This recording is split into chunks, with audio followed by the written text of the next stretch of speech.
Irmãos, essa palavra verdade, e conhecereis a verdade, essa palavra verdade no grego, ela é usada, ela tem o termo de aletheia, que quer dizer aquilo que não fica oculto, nem é escondido aos olhos do corpo do espírito. Já no termo hebraico, ela quer dizer Emanuá, que significa confiança.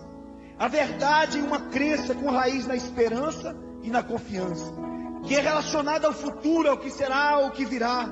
Sua forma mais elevada é a revelação divina e a sua expressão mais perfeita é a profecia. Para nós entendermos um pouco, irmãos, como essa verdade libertadora é importante na nossa vida, eu gostaria que você por alguns instantes pensasse, meditasse no que você entende por escravidão. Que você pensasse em uns 5 segundos. 1, 2, 3, 4, 5. Pensou? Talvez você pensou num ser humano sendo julgado por outro homem, por outro ser humano, em meio a corrente, em meio a grilhões. Ou talvez essa palavra é tão terrível que você nem quis pensar. Sem dúvida, irmãos, a escravidão é um dos capítulos mais antigos e terríveis da história das civilizações. Os negros eram vendidos por tribos rivais ali na África a mercadores de escravos, que os transportavam em navios da África até a Europa, onde eles eram vendidos como animais. Ali todo tipo de terror acontecia. Seus membros eram deslocados, as mulheres eram estupradas, e quando não tinham mais provisões dentro dos barcos, para eles e para a tripulação, eles eram jogados ao mar. Essa é a verdade da escravidão. Essa é a verdade da terrível história da escravidão que marcou uma das páginas da nossa história. Mas em meio a esse terror, um homem chamado John Newton, que foi capitão de uma dessas embarcações. John Newton era filho de marinheiro também. Em um determinado momento, enquanto uma tempestade afligia o barco, ele deixou um pouco o convés, e o momento que ele deixou o convés, que foi substituído pelo seu amigo, aquela tempestade veio com mais força e jogou o seu amigo ao mar. Marcado por esta tragédia, John Newton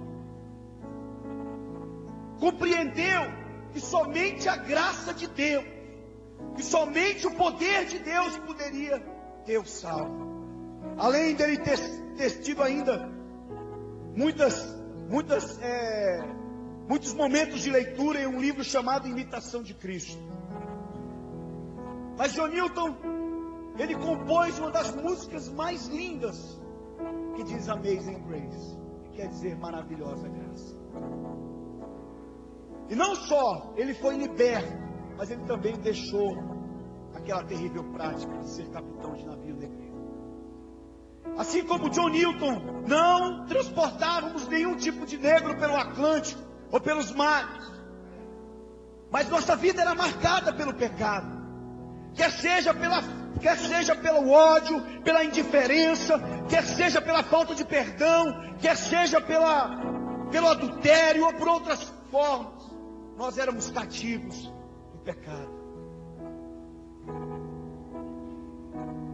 E estávamos assim como aquele homem, navegando em meio a uma tempestade, rumo à destruição, rumo à morte.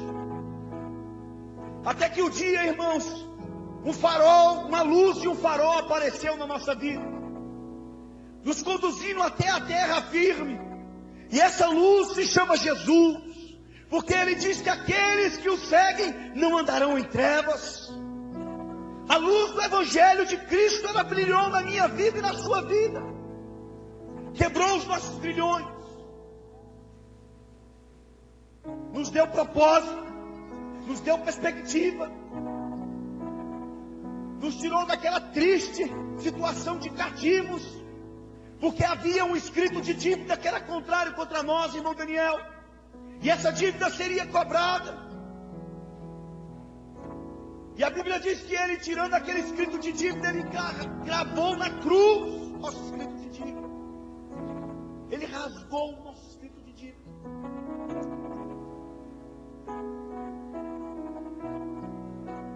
Jesus é a verdade que liberta.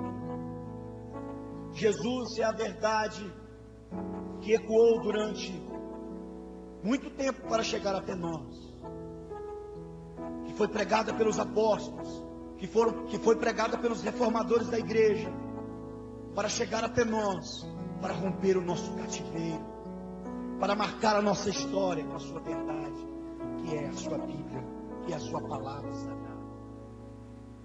Nós não nos baseamos, queridos, em história de carochinha. Nós não nos baseamos na filosofia. Nós não nos baseamos em ensinamentos de homens como Buda. Nós não nos baseamos em histórias de homens como Allan Kardec. Nós nos baseamos, irmãos, na verdade que é Cristo. E essa verdade, irmãos, que é Cristo em nós, esperança da glória. Xarabalacantarabar. Nós somos guiados pela sua voz. Muitas verdades se levantaram por aí, querido. Como os blocos comunistas que se levantaram e disseram não ao cristianismo. Onde estão os blocos comunistas? Porque as portas do inferno, irmãos, não podem prevalecer contra a verdade de Cristo. Esses dias eu estava numa reunião de umas autoridades, e ali surgiu um assunto onde uma certa autoridade tinha ligado para a professora, para a diretora da escola do seu filho, e tinha reclamado a ela que ela parasse de ensinar sobre o criacionismo e começasse a ensinar parasse de estudar de ensinar sobre o criacionismo e começasse a ensinar sobre o evolucionismo. E eu lembro que eu peguei a palavra assim e falei: